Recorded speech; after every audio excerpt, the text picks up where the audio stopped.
everyone, Keith here. As I was putting the final touches on the edits for this episode, I realized that I needed to make a long episode even longer by recording this intro. You see, the reason this episode is so long is because Egypt is a place I've wanted to visit for as long as I can remember. As a result, we spent a lot of time there having an amazing experience. We spent time with some great people and saw so many things that blew us away it was tough to make this episode any shorter than it is. We probably could have done a whole podcast just on Egypt. I'm glad that Syed was able to come back, and of course, I enjoyed my conversation with Taylor. I hope you enjoy this episode, and if you've been enjoying the podcast, please share it with a friend.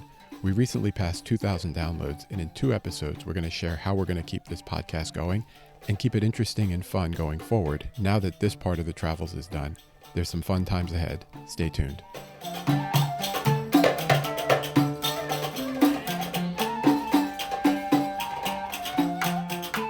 Before we get my buddy Taylor on the phone, I wanted to catch back up with Syed to talk about Egypt and our experience in Egypt. Syed, welcome back to My Home is Special. Thanks, Keith.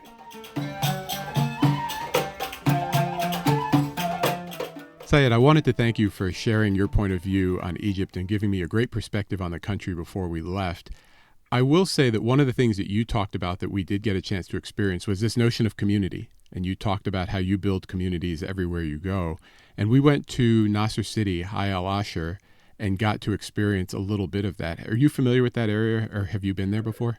Yeah, I'm very familiar with that area. Actually, that's where I used to sort of hang out near there in Nasser City growing up. That's where we would go to the movies or play bowling or just hang around on the streets. Yeah, and we went to visit a friend of mine and spend the afternoon with him. And in his particular neighborhood in Nasser City, there were a lot of refugees and immigrants. And what resonated with me from what you said was, he said, everybody knows you are here, looking at my wife and I. He said, you haven't met anybody here, but they all know you're in the community. And if you spend some time with these folks, they'll just appreciate spending time with you, even if we don't speak the same language. And we did. We went to a restaurant, got some smoothies, we went to a couple of tea houses and coffee shops and just sat. And the community around that area was just really spectacular. It was really neat to see. And it reminded me of you talking about how the community is a big part of the culture in Egypt. In many ways, it's part of the cultural fabric, and also sometimes, especially during like challenging times, like you mentioned, the refugees, or even like in marginalized communities, like it almost becomes like a mechanism to efficiently allocate and manage resources, right? Because in an environment where you don't have a lot, everyone has to lean on each other. So it almost becomes like a necessary tool for survival. Yeah. And then the cherry on top is like obviously the beauty that comes with. Yeah, so we were really glad that we got to spend some time there. I did drive through Tahrir Square, the site of the protest that I saw on TV, which was pretty cool. But on the way back from Nasser City, we also had a chance to stop by your neighborhood. Yeah, I saw that. That was epic, the photo. And the problem was you like told me... two worlds intersecting. I know, you told me that the street was named after your grandfather, so you share the name. So I went and I told the Uber driver, my friend grew up here and I'm just looking for, the street with his name on it. And then I realized that all the street signs were in Arabic and I couldn't read any of them. So yeah, that was a small detail. Yeah, you kind of left that out. So I asked him to pull over, and then I got out and just started running up and down the street because we were on the clock, right? He was supposed to be taking us back to our hotel. So he gets out and I call him over and I'm like, what does this say? And he actually said your name, and I was like, that's what that says? And he said, yeah. I said, okay, I need you to take a few pictures of me by this sign. So anyway, awesome. It was really neat, though. The neighborhood is really nice. It was a lot quieter when we were there, and it was, again, just a different part of Cairo that gave us a different vibe for the city and a different heartbeat of the city. And so I really appreciate you bringing it up. I think you brought it up kind of in jest, but I made it a point to go see it when I was there. Everyone in Maltam, 30 or even maybe 40 years ago, moved from a different part of Cairo, including my family. So we used to live by the pyramids in Al-Haram, and then in Nasser City, actually. And Nasser City was also an expansion project similar to the new capital, but it was under a former president, Abdel Nasser. It was named after him, Nasser City. And then from there, my family moved to Mu'attam.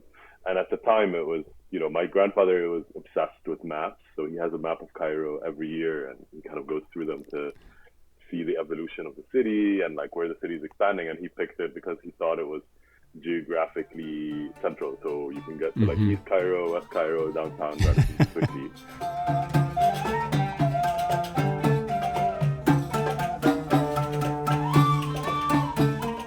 I also wanted to ask you, we saw a lot of massive construction and major capital projects. I think at one point we were on a highway that had been built relatively recently. It was 5 lanes in each direction, and we saw construction cranes and bridges or the going up. Alexandria Road. You took the new Alexandria Road. Yes.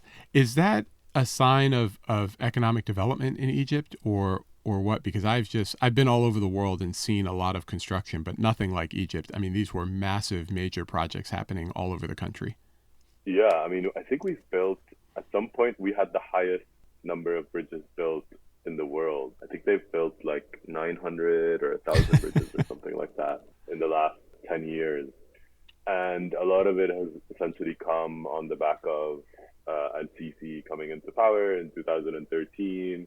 And a lot of government spending into infrastructure. So I think you probably noticed that even going into relatively like urban areas like Nasser City, when you're on the outskirts, it's a lot of like new roads, new construction. But then once you go in, you get a flavor of sort of what the neighborhood sort of used to look like. But now you kind of have this weird dichotomy between like the roads and the axes and the highways and then the like internal neighborhood roads. I do want to make it back to Egypt at some point, so at the risk of getting you or me or both of us in trouble, I will just say, if you're in the construction space and have a relationship with the government, it's probably great to be a government contractor right now in Egypt. And I'll just leave it at that. It's funny because like you're making a lot of money on paper, but then like the cash becomes hard to collect cash. Sometimes they roll your fees into like the next project. So it's been a bit of a boom and bust. Like there's been some really big mega projects between like power plants, road construction, or even the new capital, which I think you mentioned you passed by. I mean, the new capital, I think is like a $60 billion project. It has the tallest tower in Africa, a lot of government spending. And it's created, obviously the effect from government spending, like, for example, in the US in 2008, you had like the big Obama infrastructure spending bill where they were like rebuilding all the roads. So it is a valid tool, especially coming out of 2 revolutions. It's a good way to kickstart the economy, to really start making the wheel of productivity work. But then at some point, at least in my humble opinion, you kind of want to dial that back and then leave room for the private sector to sort of continue the journey.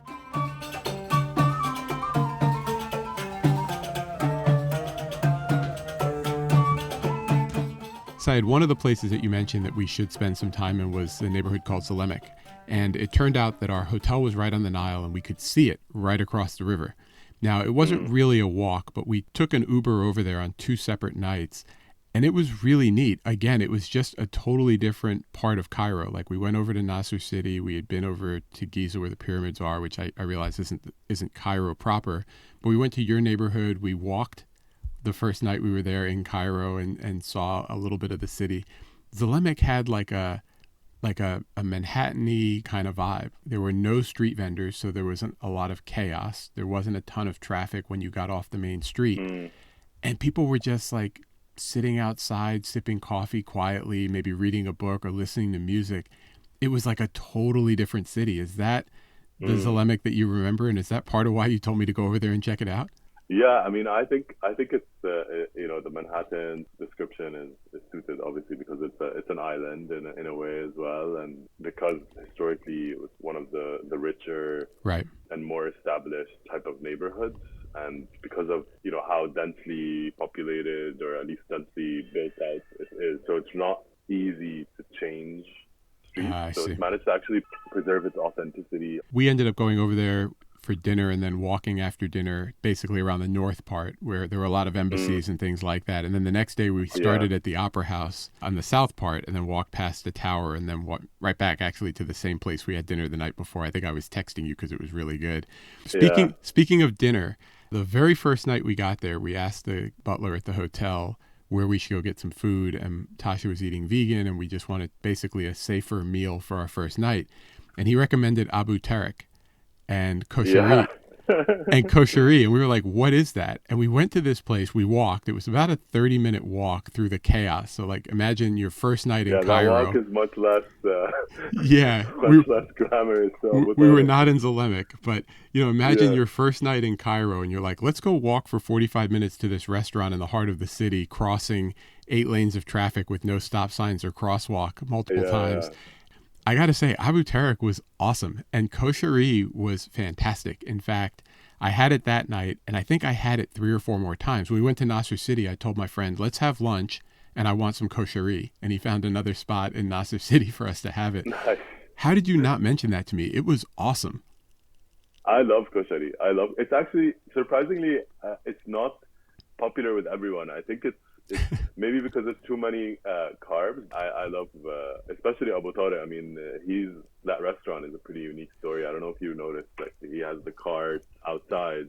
Yeah, That's like the cart I guess the restaurant started in, and then he got the shop, and now it's like the whole building. it's the whole building. And I the mean, place, we and were the place shocked. is a vibe. I mean, the aesthetic and the fountain in the middle, and like I you mean, go it up the was stairs. a It's so lot. They weird. they had the prayer room up there. They had Yeah, a mountain of food that they were serving from. For people listening who may not be familiar with what kosheri is, I put a video on my Instagram stories of them preparing it tableside for us. But can you describe what it is and the ingredients?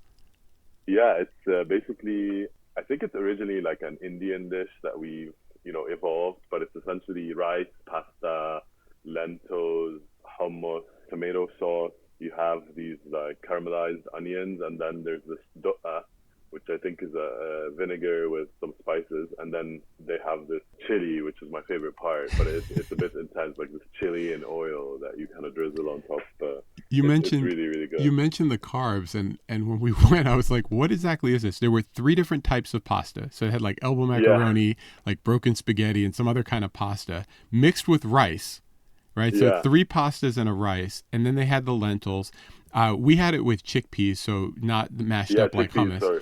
Yeah, chickpeas, And then sorry. there Yeah, was like a garlic vinegar, a hot sauce, the onions, and the tomato sauce, which was absolutely fantastic everywhere we had it. yeah. And they sort of serve it to you in this giant bowl, and you're like, this is probably enough carbs for the week. And Yeah, but yeah. And I you can even get a kamela, which is basically like a side plate. If you're like still hungry, they have like a special one, which is a kamela. It's like a smaller plate that you can kind of get as an extra add-on if you're still hungry.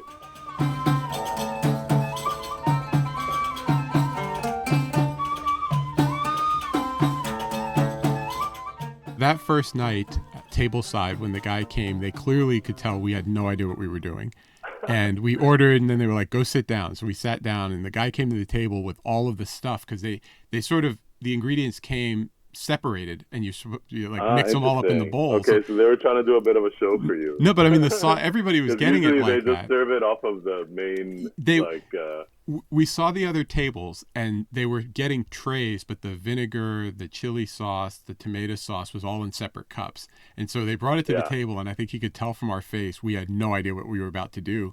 So he actually prepared it for us tableside. And what I would say, Syed, is that he was so happy that we were there trying the cuisine of the culture. Like the guy tableside and everybody at the restaurant was so friendly.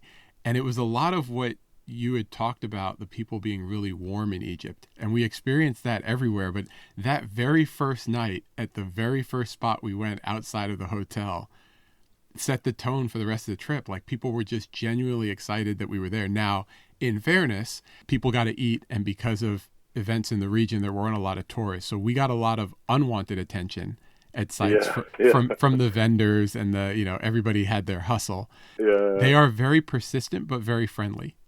That definitely resonates, especially the part about people being appreciative of you Yeah. like trying or even saying a few words in Arabic or being curious. I think that's something people take a lot of pride in, and I'm sure like the people that are like hustling in the tourist sites, like they're always curious, like, oh, which country are you from? And, Yeah, yeah. they'll know like 2 words in like 20 languages or something, or like Exactly. We a few sentences, and that's like the nice part of it. But obviously the heckling can sometimes be, it can take a bit away from the experience, and you it know, kind of increases and decreases based on how how many other targets are around you, basically. Yeah, we went to a couple places where we were the only targets. And at some point, I just told people, like, we just stopped walking. I turned, looked them dead in the eye, and was like, stop talking. Stop talking right now, please. Yeah. But, you know, it My wife wasn't. and I we went to Luxor and Aswan, and we were also one of the few people there. At some point, we were just like, hey, we just want to like enjoy this. Yeah. Like, And, come back to you. what I would say is that with the firm direction, they were cool and they left us alone. You know, so Yeah. it wasn't confrontational. They weren't angry. It was just they were Yeah. aggressive. But again, I appreciate that in times like this, especially with the context in the region, people got to eat and they got to Yeah. do what No, they got to do. definitely. So we appreciated And that. there's also like an art to this. Like Yeah. if you even show like a 1% like chance that there you Yeah. could you might be interested in something, like you're toast. I I wish mean, you had told me and that that before by we the way that left. applies to Egyptians and tourists, even for Egyptians. If you look at something or if you ask about something and then you walk away, then Yeah. Game on. you just opened the door. Game on. I'm not sure how good you and Tasha were I would responding say to I'm a little more ruthless when it comes to that than she is. My soft that. spot died a long time ago. Yeah. Yeah.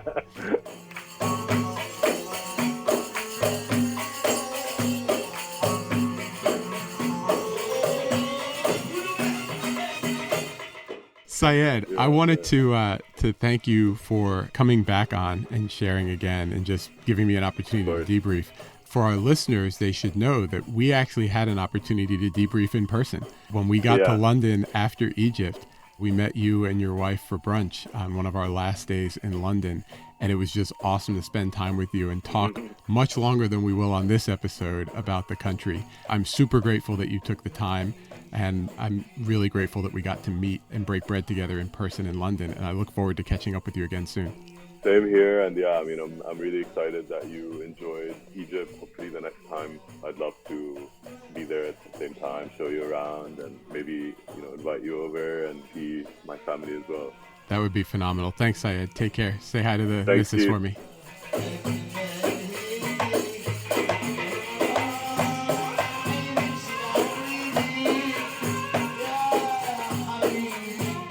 So I'm glad I can finally welcome Taylor back and we could talk about Egypt. Taylor, welcome back. Thank you so much for having me, Keith. I'm happy to be back. So, Taylor, we've been talking on and off for the last couple of weeks about getting all these episodes done, but I'm excited to get into Egypt. Where should we start? Let's start where you first landed, which was Cairo. Yeah, Taylor, we landed in Cairo coming from Greece. So it was a pretty quick flight, and the guys all met us there, got us through immigration, and got us to the hotel pretty easily. So we were off and running and got there at about 4 or 5 in the afternoon. So we had some time to go explore, but we were a little concerned about the travels because of some of the conflict that's going on in the region. If you listen to the news here, it sounds like the war is right on Egypt's border, which it is, but it's a border that's very far and nowhere near Cairo, which was a good thing. Oh, I didn't realize that it was so close to what's currently going on in that region. I honestly wonder, did you feel safe? Like, did you feel comfortable flying into Egypt, knowing what was going on with the news? We did. One of the things that I had learned listening to, I think, a Planet Money podcast or two, is how much tourism matters in Egypt for the economy. And I know the military has a massive role in the government and in the tourism industry. And just like parts of Mexico, where you just assume things could get a little bit crazy, but they're going to make sure the tourists are safe. A lot of people had canceled their trips, though, and we talk about that a little bit later. But we do know that inflation is pretty bad over there, and a lot of people sort of canceled their trips because of the conflict and decided to go elsewhere. But the police presence and the military presence was over the top at every turn. There are police and military everywhere. So you feel very safe while you're around. I'm guessing there's petty crime and things like that. But the police presence was unlike anything I had ever seen before, especially coming from some of the other trips. Like when we talked about Cambodia, and we go the whole weekend and see one cop maybe at a 2-day festival. That both makes sense, but it's also surprising at the same time to hear, just because, at least for me, I don't think much about the economy of Egypt, but thinking about how central tourism is, they have to protect it. And I think it talks a lot to what tourism is nowadays and how it affects a country's economy. And so, kind of moving into it, how did you kind of perceive the economy, the motions of Egypt now? Like, do you think maybe it's changed at all since what's happened, or do you think that Egypt is just running on through smoothly and fine? My sense, having talked with a couple of people, including our guides, like we had some meals with them, and I would just sort of ask them about why is there a checkpoint every time we turn around, and why are there police and military everywhere? And it doesn't feel ominous. I don't mean to make it sound like you're concerned that something's going to happen, but if you're worried about immediate drama, you probably don't have to worry about that as much. They were all very friendly. They were just very present.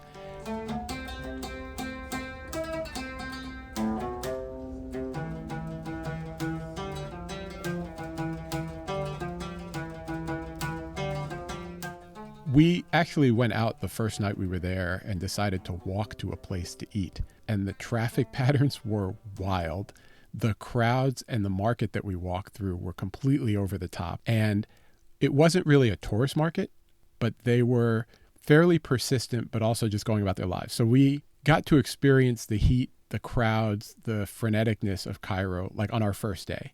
And we got to this restaurant, Abu Tarik.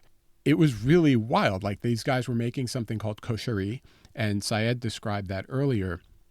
And I'm guessing it's similar to how every culture seems to have like their low budget, it'll fill you up and give you calories food for like working class folks. That was my impression of it because it was quite cheap and it had so much like calories packed in this bowl of food, and it was awesome. And it was our first night there. And Taylor, I probably had it every night we were in Cairo. My favorite part is when you get to talk about just the traffic patterns and how people interact with people and how people move through city and suburban and the life of just the city. So hearing that, it kind of makes sense. Like just thinking about this massive bustling place and knowing the little bit that I do know about Egypt, there's so much to see and do. And also, just to point out, I think it's so important that you are having foods that are kind of maybe outside of your comfort zone or outside of your knowledge to kind of give us a sense of what actually everyday working life looks like for Egyptians. So I definitely want to dig into what you actually got to see and what you got to experience because knowing Egypt, they have pyramids, right? They do. We should talk about those next.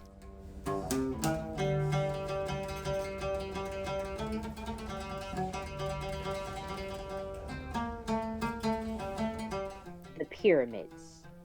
Now, are there's three of them, the big ones at least, from what I know. There are three of them and they are in Giza. So can we delve into that? What the pyramids were like, seeing them, and just overall the feel of seeing something so massive and so old. I don't know if you've seen some of these websites where they show like historical places from other angles. Like if you ever check this out, like they show like Stonehenge, but then they go to the other side of Stonehenge and you just see it's like along Right. this road. And in the pyramids case, all the pictures show like the Sphinx and the pyramid and the desert in the background. But if you go to the other side, the pyramids are actually like pretty much right downtown.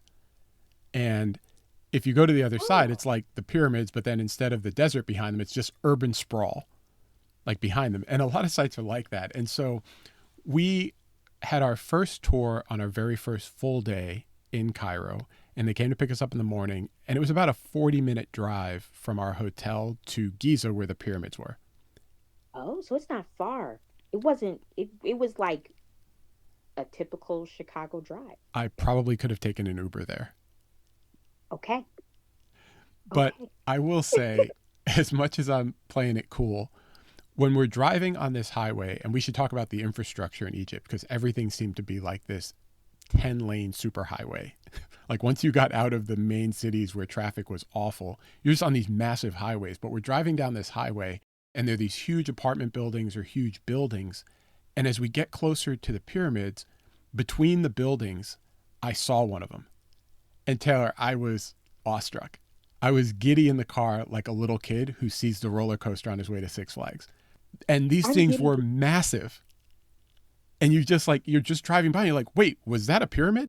And there's actually 9, I think, on the site, but the 3 big ones are the ones that get, they're the ones on the postcard. But literally, like, you Yeah. just see them between the buildings while you're on this highway. You're like, oh crap, those are the pyramids from 3500 BC or whenever they were built. That's them right there. And I asked my guide, I was like, is that one of the pyramids? He was like, yeah, I guess if you see them every day, you don't really think much of it. It's sort of like when people come here and see the Sears Tower, forget what they renamed it. Like we see it every day. Like my office used to be in that building. Hmm. That's actually a really great way of thinking of it. But I'm just giddy and kind of like getting goosebumps just thinking about like how beautiful they probably were. But the fact that they're so close to the city, they don't show that on the postcards for sure. We ended up going to the site and it's totally indescribable. Like you get there and they're saying something like the big pyramid was built out of 2 million blocks or something crazy like that. And you walk up to the pyramids, you can actually like walk on them to some extent. You're not allowed to climb them. They will sort of get you. And I mentioned the police presence. So you weren't acting out. Some people try, but that's not a good idea. They blow the whistle and usually everybody comes in line, just like they did in Machu Picchu, actually. But when you walk up to the blocks at the base of the pyramid, they're probably the size of like a van or like a minivan, each block. And they're just like the pyramid's made out of these gigantic blocks. And you're like, how the hell did these guys build this? And you get a sense of why when you watch these shows, people are thinking like, well, the aliens must have built this because these black folks couldn't have built this at that point in time. But when you see them, you just get a sense of how massive these structures are. And I can't describe it. I tried to get it in pictures, but I'm not sure I succeeded. So when you say it's indescribable, what is besides the off factor, what specifically about the details of the pyramids is it that's so indescribable? I guess I'm asking you to attempt to describe it for our audience. A little bit of it is that they're still intact, right? So we're just coming from Greece where we talked about, there'll be a block in the middle of the field and, they'll try and describe this giant thing that once stood there. But when you look at the pyramids, like they're still there and they're massive and they're not really worn down. They're just like these giant, the cynic would say, pile of blocks. But when you look at them, you're like, oh crap, this is real. And they all had the giant causeway that's still there leading up to the pyramid because everybody needs to do everything in a grand fashion there. What was neat that I didn't fully appreciate was that when they were originally built, they were covered in like a limestone. So what I see now and what you see when you go are these blocks. But one of the pyramids, I think it's the one in the middle, and I forget the name of it, has a little bit of the facade still on top. So it looks like there's like almost like a snow cap at the top.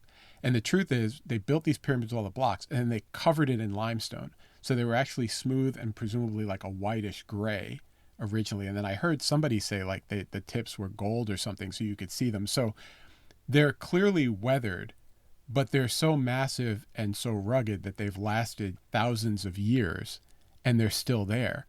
And it's just seeing how massive and how grand everything was and they built this stuff by hand and they carried these stones that weighed several tons by like, what did they do?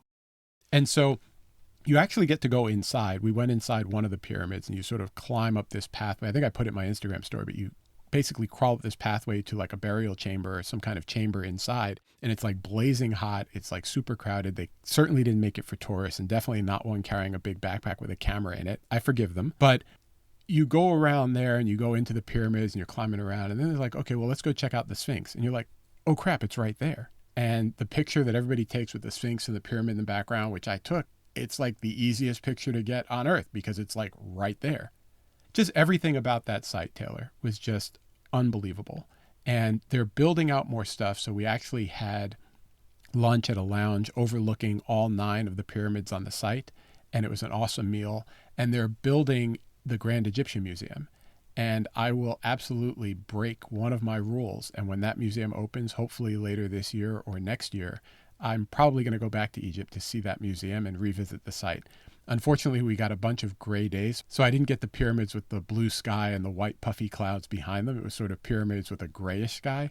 So I'm going to go back because I need to see it again to believe it. So you're saying that Egypt is so amazing that you have to break a cardinal traveling rule and go back? They were really awesome. And that was like our first day in the country, Taylor, our first day. And I was awestruck. I didn't know about the power of black people because Christopher Columbus was a textbook hero. He was a textbook hero. And we know. I should have knew more about Malcolm, but we only read a chapter. Pictures of the Africans in National Geographic was making me embarrassed. Other kids had laughter. From savage to a slave, inferior to a master. My teachers didn't say it, but from what I gathered, the Europeans had the biggest impact on world matters. Money, power, respect. We heard about the characters, all about the Franklins, not about the Bannekers. I guess you could say the Benjamins like him and them. Blonde hair, blue eyes, nose job resemble them. Really wish Mike could take it back to Ben again. He said it didn't matter if black, white, the skin you in. Digging into your trip a little bit more and thinking of past trips, you always seem to meet somebody or some people that just made an impact on your trip and was just like a light or some sort of amazing person that you happened to meet. So, was there anyone during this trip that you actually got to meet or see that just was like, yeah, this made this trip even more worth it? Well, one of the things I always say is that if you're always with family, you're never away from home. And so when we travel, even when I do my business trips, I'm the guy who always finds a friend somewhere in the city that I'm in so that I can grab coffee or breakfast or lunch. And I make it a point. And when we decided to take the sabbatical, I emailed a friend of mine, an MC who's from Pontiac, Michigan. He goes by One Below. I knew he had been living in Egypt because I saw him at Freestyle Session in 2019, so a big B-boy battle in San Diego. It's like a 2 or 3 day battle, and I flew out there, and he had flown down for it. And I'm leaving one of the events in between sessions, and he's just out there with his drum pad and his speaker just making beats and rhyming like at the bar. And I just sat down and talked to him for a while, and I hadn't seen him since he was in Chicago years before that. But I knew he lived in Egypt. And so maybe a year ago, I told him, like, hey, I'm coming to Egypt next year. We should catch up. And he was like, yeah, hit me up. Let's do it. Now, to give you the context, like, I met him, Taylor, after a show in Chicago, probably in the early 2010s, like 2012, 2011. And then I'd seen him perform in Chicago like 3 or 4 times. But I was originally put on to him, believe it or not, in 2001. I was in business school and I installed Napster on my computer. And a friend of mine let me download his whole directory. And he had a group called Binary Star with a classic album, Masters of the Universe. And this dude was killing it on that album. And the wordplay throughout the whole album was awesome. I was like instantly a fan. See is something I can never be. That's like growing dreadlocks. Why you taking chemotherapy? Theoretically, pen and paper is the recipe. Alphabetically, I'm coming after you like the letter B. If you ever step to me, the worst is yet to come. You'll never get the best of me. Call it like a referee. And so I've caught up with him a bunch of times, but because of social media, we sort of chat. I wouldn't say regularly, but we chat pretty often, like back and forth, just about different projects he's working on and what I'm up to. That's actually amazing. Meeting one of your influences in music is gotta be super cool, and that's dope. And I'm sure he introduced you to his community and even gave you more of a look into the life of regular people that live in Egypt. So we were really lucky. He lives in the High Al Asher neighborhood of Nasser City. And he offered to meet kind of anywhere in the city. I said, well, I want to come to your neighborhood. And so we took an Uber over to a mosque near his studio. And he was upstairs just kicking it. And he came down. We got out, walked around for hours and sat and talked. We had lunch, koshery, of course. And it was just really cool to see the community vibe. You know, we stopped at a bunch of other places and just sat and talked to people. He said, people just appreciate you spending time with them. And in my mind, it's probably because while I saw police everywhere else in the city, there was no presence here. This whole community, they were seemingly on their own. And that's why they're so tight. And they look out for each other. And just spending time and sitting in one tea shop and then moving over to another coffee shop and just talking with him and hearing his story about what life is like in Egypt was really cool for us. We probably spent 5 or 6 hours just walking around the neighborhood and sitting and talking with him for an afternoon. It was really cool. And that really sums up what traveling should be. IJKLMNOP QRSTUVW XNYZ. A boy can die early from guns held in justified killings like Mike Brown. The officers patrol quick trip, returning soon to undermine violent weapons and yes, zombies. Africans became captured during explorer flaws, getting hard in jumbo kits, looking mostly new. You were able to get up to a lot already. And I'm assuming and hoping that that's not all you got into, that this amazing place that you were able to actually maybe see some more stuff. Like, what else did you get into? What else did you experience? The pyramids are the thing that, for as long as I can remember, I don't really keep a bucket list, but Machu Picchu, Angkor Wat, and the pyramids were definitely on my list. Like, I've wanted to go to Egypt for so long, Taylor. To knock out the pyramids on the very first day, I was like, well, what else is there? We've clearly hit the high water mark. Now, I couldn't have been more wrong. It was crazy. We actually flew from Cairo down to Aswan after a couple days and started touring another part of the country. First, we saw the dam that they built, the old dam and the new dam, which was a little disappointing because when they build a dam, it usually floods the valley. And as he was describing what was lost, they basically flooded a valley that was full of Nubian villages. And the Nubians are essentially the black Egyptians. And it reminded me of Seneca Village, where they basically tore down the black town to build Central Park in New York and Manhattan.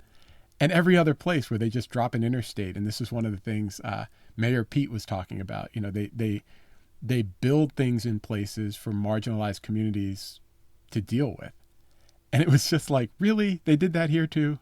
And they built this dam and flooded all these Nubian villages, which was a little disappointing to see. With all pun intended, damn.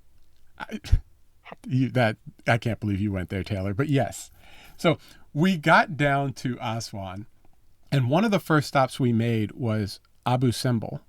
And Abu Simbel was like a drive south, further south, closer actually than I thought we were going to be to the border with Sudan. And I can't put into words how spectacular these things were. It is a temple that it's effectively carved out of a mountain.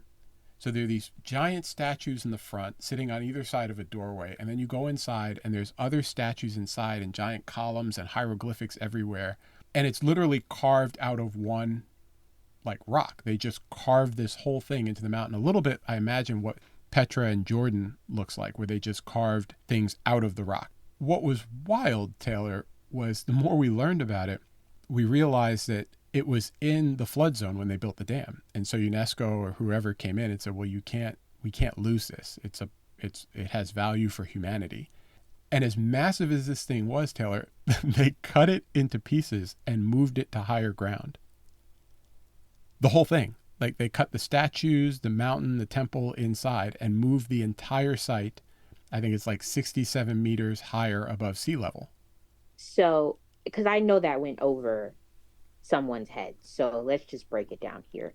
They took a mountain that had statues carved into it and then moved it higher. More than statues carved into it. So it's a giant mountain.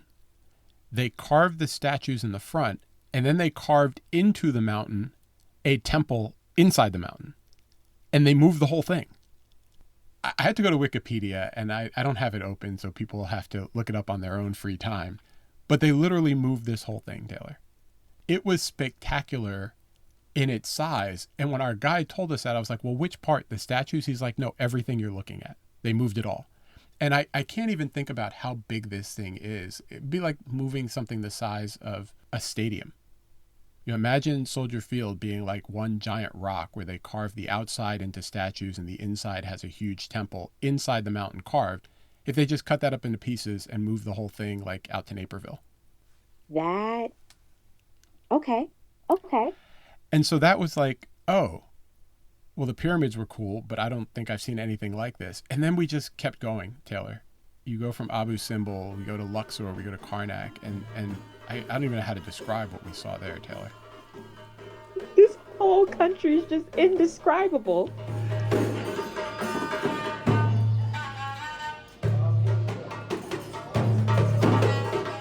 We go to Luxor and Karnak, and we see other temples. There were some other ones that we saw along the way where every time we went, we were just like, I've never seen or imagined anything like that before. But you go to Luxor and Karnak.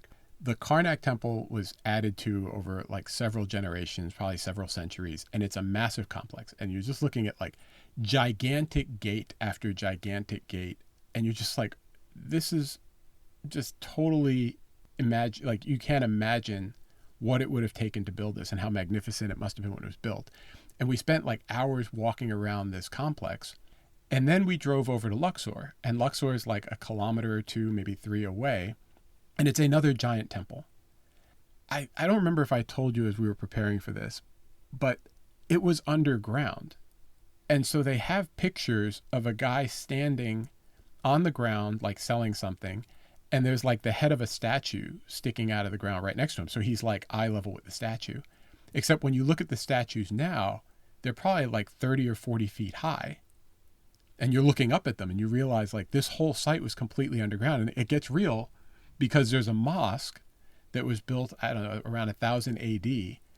In between when they built the mosque and the mosque established its own import as a piece of history, they decided to excavate the site. So you actually, as you're walking into the Luxor temple, there's all these statues and all this stuff, and you look up and to your left, and there's a door probably 20 or 30 feet off the ground to enter this mosque, because at one point that's where the ground was. And it's like this everywhere you go in Egypt. So Egypt is just filled with human feats of things that it's like human beings did this. It's just like this one after another. You just go, are you kidding me? So Luxor Temple, we spent time in there and it was just equally stunning. And then you look and they have the Avenue of the Sphinxes. You're like, well, what's that? And they literally connected the 2 or 3 kilometer path from Karnak to Luxor with like this avenue that they built. It's this road. It goes straight from one to the other. And you're like, okay, that's cool. But they call it the Avenue of the Sphinxes because they built like 1,000 sphinxes and put, 500 on one side, 500 on the other, and just lined this entire avenue with these gigantic carved sphinxes that are, again, probably the size of a van. And they carved 1,000 of them and lined the street with them. And I'm like, that's just over the top. You didn't have to do all that.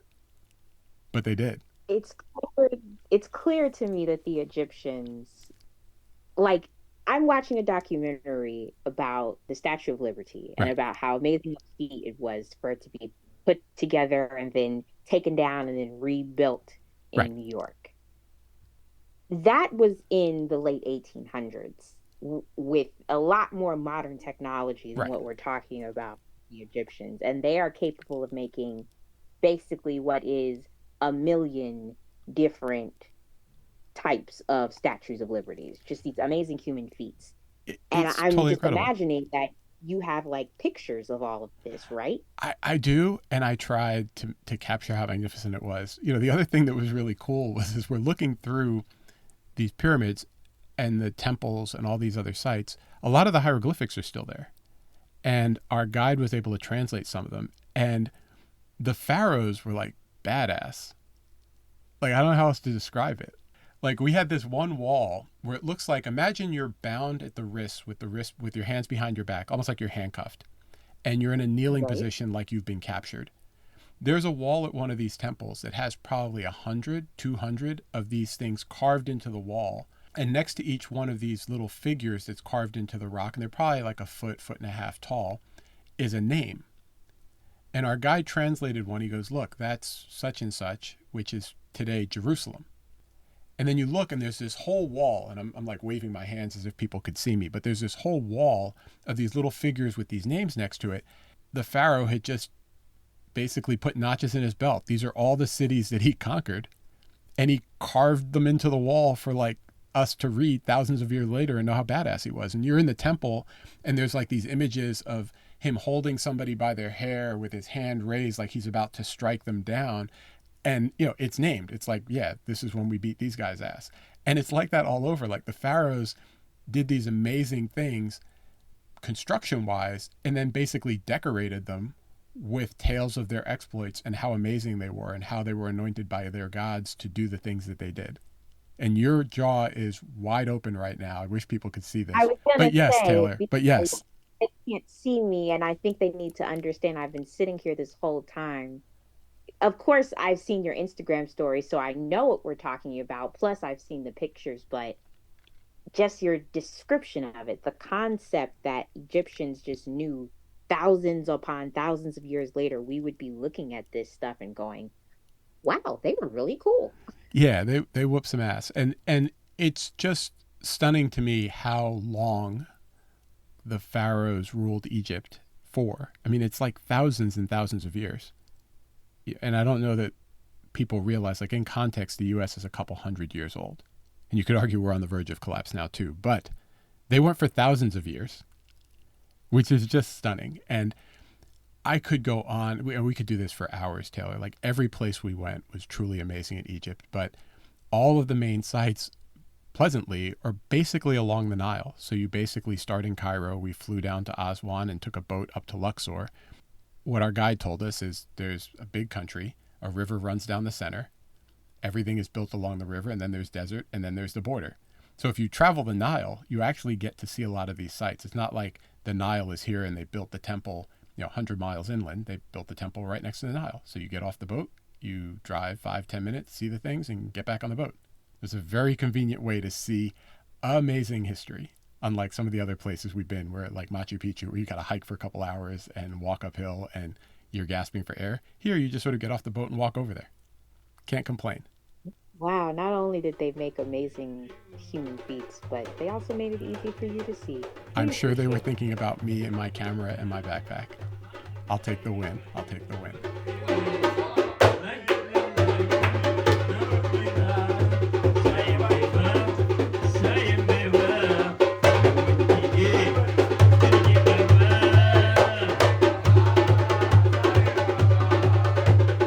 There's been so much that we've talked about, and we're coming soon to one of my favorite parts. Before we do that, I have a question for you. Yep.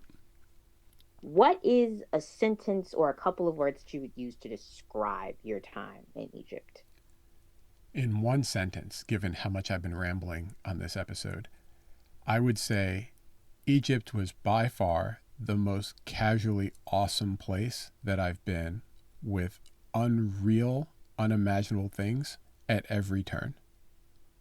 Okay, that's one sentence. Not bad. I'm actually pretty proud of myself. That was great. Right, Was we perfect. didn't need the signs at grown folk stores or anything to rein me in. Taylor, we had time to see a bunch of other things that weren't part of the plan, and I wanted to go see some churches, and I wanted to see some of the Coptic history. Unfortunately, we didn't get to see a lot of the Nubian history, which is one of the things I'd like to see when I go back. But we go to this church, for example, and in the basement of this church is this room with a well, and they believe this is where the Holy Family stayed when they were looking for sanctuary. And I was like, the Holy Family, like the Pope and his people? And they're like, no, Mary, Joseph, and Jesus stayed like in the basement of this church while they were seeking sanctuary in Egypt. And I was like, wait, what? And when we were in Turkey, we saw like potentially Mary's house or Paul's grave and things like that. But here it was just like, it wasn't even on our itinerary. Like I looked it up and was like, I want to go. And then we go to the Coptic Museum, and they've got all this art and artifacts that are centuries old. And they just had like a couple pages of the Nag Hammadi library. And that's like a discovery that was made like 60 or 70 years ago of ancient biblical texts from like the 4th century AD. So potentially like original documents. And they just had a few pages here in this museum just casually on display. And then you look over there and they have a copy of, I think it's the Book of Acts or something like that, from 1,000 years ago. And they just have it like in this, and everywhere you go, you go to this museum that we wanted to see all these artifacts. And in the basement, they've got, I think, 13 mummies, like super well preserved. Like you could see their hair, you could see the skin and all this stuff. You couldn't take pictures down there, but they've just got all of these amazing things. And then you layer on top of that all the amazing food for people coming from Western countries, euros and dollars. It's remarkably cheap to get around and to eat and to experience. And you just sort of layer all this in with these magnificent sights. And it's like everywhere you turn, Egypt was just casually awesome. Like other places are like, come see this, come see that. Egypt's like, yeah, the pyramids are over there. We see them every day on our commute to work. And I know I'm sort of making light of it. It's a big deal. But for somebody who had wanted to go for so long to go and experience that, it was easily one of the most special destinations that we went to. No question about it. I had crazy high expectations, and it blew them out of the water. How's that for a long answer? That was perfect. It sounds like when you meet your heroes and all your expectations were more than met. It turned out that this is one example of meeting your heroes and them being really good peoples. And Egypt was really good peoples all around. A little pushy at some of the markets, little aggressive, looking for tips and gratuities along the way. But I am from Chicago and I shut that down. I even got Tasha to shut a couple people down, which is rare. But Egypt, highly recommended. I'll be back soon.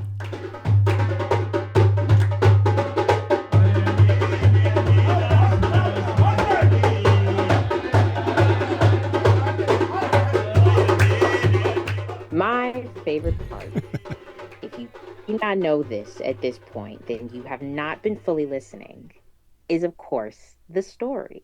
We are storytellers. And Egypt has lived up to the hype so far. So 100%. I'm knowing the story has to be good, Keith. I'm knowing the story has. So what is the phenomenal story that would get you an encore at Grown Folk Stories? I don't know what that is the caveat, but this is the story I'm going to tell. And when we landed in Egypt, we were about 4 weeks into our trip, 4.5 or so. One of the things you notice when you watch shows like 24 or like long movies where there's some big episode happening, nobody ever goes to the bathroom. Ever notice that? Like they never take a shower. They never stop to eat. Like on 24, Jack Bauer never ate, never showered, never went to the bathroom. He just basically saved the world from one apocalyptic terrorist event to the next without ever taking a break. But the reality is when you take trips as long as the trips we were taking, you got to like chill during the trips, which I talked about in our last episode. But you also got to do laundry because it's not like you bring 7 weeks of clothes. I don't even have 7 weeks of clothes. And so we usually pack for like 12 days and then plan on doing laundry. And I try and find laundry places before we leave so I know where I'm going. Like in Portugal, I knew the place I wanted to go, et cetera, et cetera. Fine. In Egypt, I found a place, but when we landed, I told our guide what I wanted to do. And he said, well, you can go to your hotel. They have laundry. But hotels are like $5 for a shirt, $10 for a pair of pants. And I wasn't trying to do all that. And we had a lot of dirty clothes, even though on these trips, I'm kind of like, yeah, I wore that yesterday, but it doesn't smell. So it's clean enough to wear. And, you know, we could stretch maybe 12 days of clothes to like 15 or 16 days of clothes. But when we landed, we went straight to a laundromat that they recommended. The guide knew a spot right behind our hotel, actually. And he pulls up to this spot. And I take my bag, and I had sort of the laundry bag right on top, so we go in there. Unlike other places we had been, like in Vietnam and parts of Asia, where they weigh your clothes and you pay by the pound, here you were paying by the piece. So he's taking out one sock at a time. He's taking out one shirt at a time. And what was crazy is we're on the side of the street, and they've got this seriously beat up washer and seriously like rickety dryer outside the store, and they're both like dirty as hell because they've just been outside in the dust and the elements. And he basically dumps our laundry on the ground and starts picking it up and counting it piece by piece. So people are coming by and it's like my underwear is up and then Tasha's bra is up and then our shirts are, and he's like literally counting these two younger brothers, must have been like in their 20s. And then they give us a price by the piece, and they knew we were staying at a pretty nice hotel right next door, and they saw our private guide. And they quoted a price where they wanted like, I don't know, like $120 to do one load of laundry because we were paying by the piece and we had a lot of pieces. And my guy looks at me and he goes, yeah, this is the rate. And I did the math and I was like, I must be missing a zero because, you know, in a lot of other places with economies like this, we were paying like $10 for like 2 loads of laundry. So $100 plus for one. And I immediately looked at him. And remember, I'm fresh off getting hustled in Greece. And now I'm not getting hustled no more. And so I'm like, yeah, I'm not paying that. Let's go. So they start negotiating. And the guy's like, well, this is what it costs. You know, we got to do the laundry. And I'm like, you know what? No. So we go to the hotel, and this isn't the spot that I wanted to go to, but it was in one of the ritzier neighborhoods in Egypt. He was like, it's not going to be cheaper there. And it's a good thing because we went later and it was like closed or out of business. So I go to my hotel, and the butler at the hotel says he can hook me up. And I explained him what the situation was, but unfortunately, Taylor, I told him how much they were going to charge me. And so he calls his boy, and his boy's like, yeah, I got you. And he was going to charge me like 40 or 50 bucks to do one load of laundry, Taylor. One load of laundry. Like, the problem is we're at a really nice hotel and he can't come into the hotel. He certainly can't come in because the butler's not supposed to be bringing in outside vendors because the hotel would have gladly done my laundry for, as best I could tell, like $200. One load of laundry, Taylor. So I have to go meet this guy across the street with my laundry bag to give him the laundry. And so I go downstairs and I've got to cross this street and it's the traffic from hell. And it's like 6 lanes of traffic. And I've got to go through the barrier and the bomb sniffing dog and all this stuff to get out to the sidewalk. And then I basically have to run across 6 lanes of traffic with 2 weeks of laundry in this gigantic blue bag. And I'm like literally like dodging cars, ducking in and out. And there's just a dude and he's in street clothes and he's on his phone. He hands me his phone and it's the butler. And he's like, "You got the guy?" I go, "I got the guy." He had sent me a picture. So I'm like looking for this guy. And he goes, "I got it. Thank you." And he takes the laundry bag and just walks away. No receipt. No, like he just walked away with the laundry. And I took a picture of him walking away because I was like, well, this might be the last I see of all my clothes. And so like the next day, he was supposed to drop it off at the hotel and the butler was going to take care of it for us, but he didn't. At like 8 o'clock, he's kind of on his way. At like 9 o'clock, he shows up and I basically have to do this like Frogger thing, getting across all this highway to find the guy. And then I find him and I'm looking and I'm like, I think this is all my clothes. They smell kind of clean, but they weren't like super folded or in a bag or anything. He just sort of washed them, kind of folded them, threw them back in the laundry bag. So I take out like this wad of Egyptian currency. I give him this wad of cash. We take a selfie because I thought it'd be funny. And then he just walks away. And so then I've got to cross all this traffic with this gigantic laundry bag. Now we're staying at a really nice hotel. So everybody's coming in with their designer bags and their high-end shopping bags. And I'm in flip-flops with beat-up shorts and a t-shirt carrying in this giant laundry bag because I'm too cheap to pay the hotel $200 to do my laundry.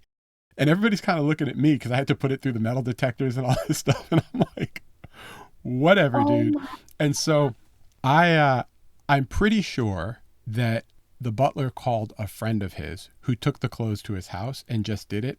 And they split the fee that I paid to him because I certainly overpaid for what it would have cost him to do laundry. It'd take like 2 hours, right? And I paid him $40, $50 to do a couple hours of laundry. But the lesson for me was everybody has their hustle in regions where inflation is tough and people got to make a living. You see it everywhere. You know, we saw it, like there would be people in the bathroom turning on the water, handing you a tissue, the vendors. In security and all the sites we went to, Taylor, I didn't even talk about this. Like the guides inside, they're supposed to keep you from vandalizing things. They were actually pulling aside the barriers and letting you climb up on top of the monuments and statues if you wanted to. And then they would ask you for a tip. And I asked my guide, I said, "Who are these guys?" And he goes, "Oh, they're from the tourism board. They're supposed to be there protecting the site." And I'm like, well, they're in there letting people act a fool for a tip. You feel safe. And you also, I think, get an appreciation, whether it's laundry, whether it's tourism, whether it's markets, whether it's food, whether it's whatever. People got to eat. And everybody's got to make a hustle. And especially because of the trouble and the hit that tourism took. You know, we were on that boat for 3 nights. And it was a 50 cabin boat with a staff of about 20 to 25 people. They had 8 passengers and 4 cabins full.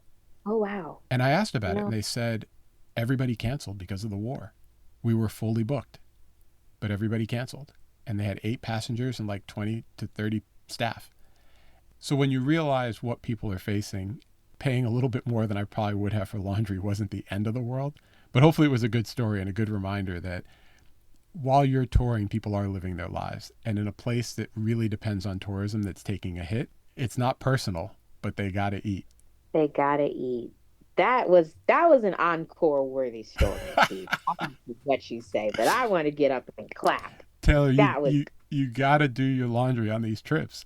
You know, you can't be just taking selfies at cool spots on Instagram. Like you got to do your laundry. You got to eat and you got to like do like regular people stuff, like pay bills from remote locations because that stuff don't stop. That ain't on your Instagram story, but it's real life, Taylor. And I'm glad I got to share it with you tonight. And we will be talking next about our final stop, the place where all the stolen artifacts ended up, or at least most of them. And that's England. Oh, I'm so excited. I can't wait for next time, Keith. Take care, Taylor. Thanks for listening to this episode of My Home is Special. Be sure to subscribe to the podcast so you get future episodes automatically.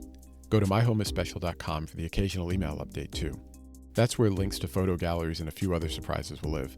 Be sure to follow KBev Photo on Instagram for behind-the-scenes footage during our journey, and it'll be in the stories. If you just want the photos, go to kbevphoto.com. There's a lot else on there to explore, For now, this is Keith, aka KBev, signing off. Peace.